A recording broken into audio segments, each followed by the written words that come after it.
Hey everyone, my name is Hannah Metzger.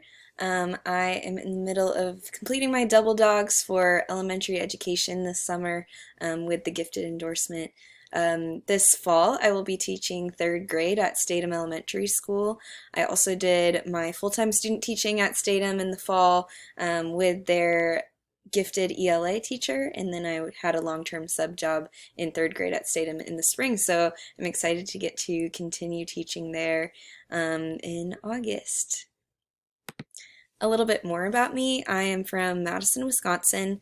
Came here to UGA for all of undergrad, but I still do get back to Madison a good amount. As you can see in that picture, there's a picture of me and my sister and my dad building a snowman when I was growing up.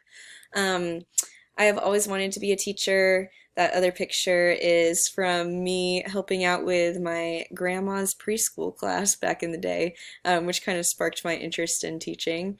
But growing up, I always was so excited about teaching, and that was just kind of always what I said I wanted to do, and I stuck with it. Um, I was a Spanish minor in undergrad. I love Spanish. I'm definitely a little bit rusty, but I love learning the language and traveling and all of that. And I'm very passionate about ESOL. I have the ESOL endorsement as well, and love working with students who speak other languages, especially Spanish, obviously.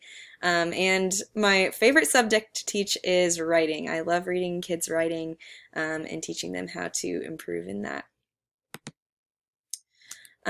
One issue in teaching gifted learners I have found kind of came up in my student teaching experience when I was teaching gifted third, fourth, and fifth graders at Statham.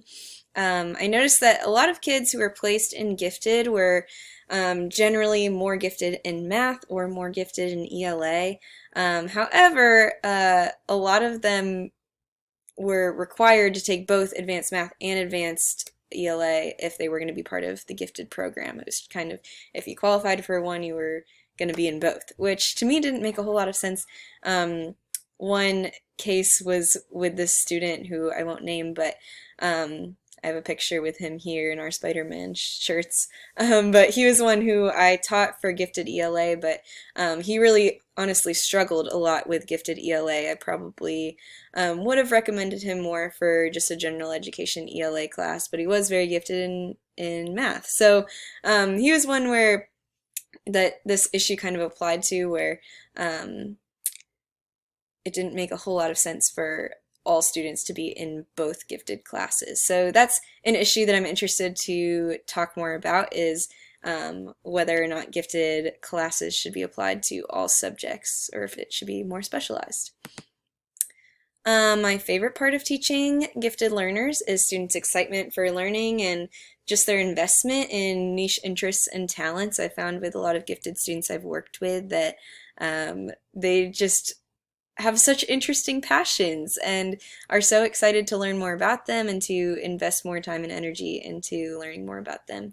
My least favorite part is kind of the separation from other students who are gifted in ways that don't really fit the design of the program. So like, for example, that could be a student who is so gifted in art or something like that, or music, but that's not necessarily something that would qualify for a gifted program under the identification systems of the school or the district.